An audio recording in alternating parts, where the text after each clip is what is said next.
Se eu te dissesse que existe uma empresa que opera em um duopólio quase inquebrável, tem um poder de precificação que permite aumentar preços, faça chuva ou faça sol, e é essencial para o funcionamento do mercado de capitais global.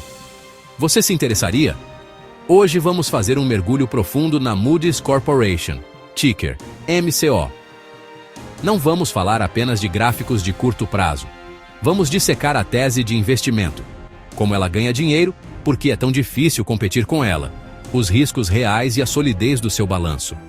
Vamos entender por que, junto com a S&P Global, a Moody's é a guardiã do crédito mundial e como ela está transformando seu negócio através de dados e analytics.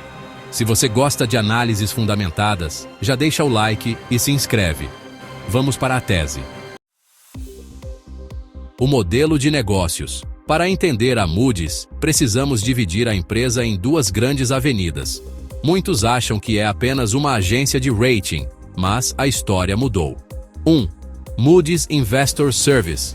Este é o negócio tradicional de classificação de risco. Representa cerca de 2/3 da receita operacional ajustada. Aqui, a Moody's atribui notas de crédito para títulos de renda fixa. É um negócio de margem altíssima. A expectativa de longo prazo aqui é um crescimento de receita na casa de um dígito alto, impulsionado basicamente por dois fatores: crescimento do PIB global e aumento de preços. 2. Moody's Analytics, MA. Aqui está o motor de crescimento moderno. Atualmente, representa cerca de metade da receita total da empresa, embora ainda contribua com apenas 1/3 do lucro operacional. Vamos falar de margens depois. A MA não é só rating. Ela oferece dados, softwares de gestão de risco, ferramentas de QC, conheça seu cliente e até análises climáticas. A Moody's não construiu tudo isso do zero. Eles foram às compras. Em 2017, pagaram 3,5 bilhões de dólares pela Bureau van Dijk, dados de empresas privadas na Europa. Em 2020, 700 milhões de dólares pela RDC, focada em combate à lavagem de dinheiro. Em 2021, 1,9 bilhão de dólares pela RMS, análises de risco climático. A estratégia é clara: usar a receita recorrente e por assinatura da área de Analytics para compensar a volatilidade do mercado de emissão de dívidas da área de ratings. O fosso econômico e vantagem competitiva. Agora, o coração da tese. Por que a Moody's merece, na nossa visão, uma classificação de vantagem econômica ampla? A resposta está em dois pilares: efeito de rede e ativos intangíveis. Pense como um emissor de dívida. Se uma empresa na Califórnia quer emitir um título, ela precisa que um investidor na Índia entenda o risco. Uma classificação B1 da Moody's é uma linguagem universal. Isso cria um efeito de rede poderoso. Os investidores exigem Moody's ou S&P. Então as empresas são obrigadas a contratar Moody's ou S&P. E aqui está o dado concreto que valida o poder da Moody's. Ao contratar uma agência líder, o emissor paga menos juros na dívida. A economia é frequentemente de 30 a 65 pontos base por ano. Quanto custa o rating? Cerca de 8 pontos base. Ou seja, o serviço se paga muitas vezes. É muito mais barato que as taxas de advogados e bancos de investimento, que somam de 50 a 100 pontos base. Além disso, temos a barreira regulatória. Nos Estados Unidos, existe a designação NRSRO, Organização de Classificação Estatística Nacionalmente Reconhecida. É um clube restrito. Mesmo com reformas desde 2006, as grandes, Moody's, S&P, Fitch, dominam. Reguladores bancários e índices gigantes, como o Bloomberg US Aggregate Bond Index, usado pelo ETF Vanguard Total Bond Market de 300 bilhões de dólares, só aceitam ratings dessas grandes agências. Isso dá a Moody's um poder de precificação absurdo. Historicamente, eles conseguem aumentar preços em 3% a 4% ao ano, acima da inflação, sem perder clientes. Touros versus ursos. O debate de mercado. Nem tudo são flores. Vamos olhar os dois lados da moeda para você tomar sua decisão. O que dizem os ursos? Céticos. 1. Juros e emissões.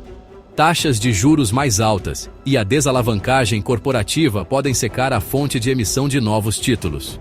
Se as empresas não emitem dívida pública, a receita de ratings cai. 2. O desafio do crédito privado. Este é o ponto mais quente do debate. O crescimento do mercado de private credit é um desafio real. Para dar peso a isso, basta olhar o que a mídia financeira global está reportando. Manchetes recentes do Financial Times e da Bloomberg destacam como o private credit cresceu exponencialmente, ultrapassando a marca dos trilhões de dólares e roubando espaço dos bancos tradicionais. O problema para a Moody's? Essa dívida privada é negociada diretamente entre fundos e empresas e muitas vezes não passa pelo processo tradicional de rating público. É dinheiro que fica na mesa. 3. IA e concorrência. Na parte de analytics, a concorrência é brutal. A inteligência artificial generativa pode permitir que novos competidores ofereçam análises de dados mais baratas, pressionando as margens da Moody's Analytics. Agora vamos olhar o copo meio cheio. O que dizem os touros otimistas? 1. Recuperação inevitável. Mesmo se a emissão cair agora, o vencimento de títulos antigos obriga novas emissões no futuro, a chamada muralha de vencimentos. O PIB cresce, a dívida cresce junto. 2. Analytics como motor. A Moody's Analytics traz receita recorrente e alta retenção, diminuindo a dependência das emissões de títulos. 3. Surpresas positivas. Historicamente, a receita de ratings surpreende para cima. Vimos isso em 2020, 2021 e novamente em 2024. O poder de precificação da Moody's é tão forte que compensa volumes menores. Gap 2.0. Solidez financeira e alocação de capital. Vamos falar de números e segurança. A Moody's é financeiramente sólida? Em setembro de 2025, a empresa tinha cerca de 7 bilhões de dólares em dívidas, mas com 2,2 bilhões de dólares em caixa. Isso nos dá uma relação dívida líquida EBITDA, ajustado de 1,28 vezes. Isso é extremamente saudável e prudente. Para ter uma ideia da tranquilidade, a despesa com juros da Moody's foi de 241 milhões de dólares nos últimos 12 meses, enquanto o lucro operacional foi de 3 bilhões de dólares. Eles pagam a dívida com o troco do café. O vencimento mais recente de dívida significativa é só em 2060. E quem pilota o navio? A Moody's tem uma classificação de alocação de capital exemplar.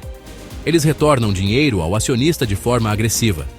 O payout de dividendos fica entre 25% e 30%. O restante vai para recompras de ações. Olha esse dado. O número de ações em circulação caiu de 236 milhões em 2010 para 182 milhões em 2024. Isso é uma redução de 23%. Isso aumenta sua participação na empresa sem você colocar um centavo a mais.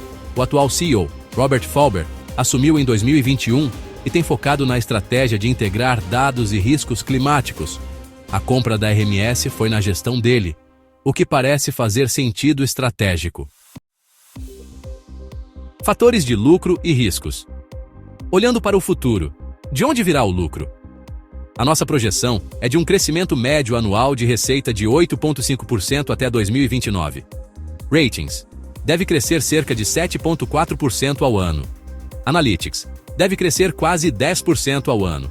A chave aqui são as margens. A margem EBITDA da Moody's deve subir de 48% em 2024 para 55% em 2029.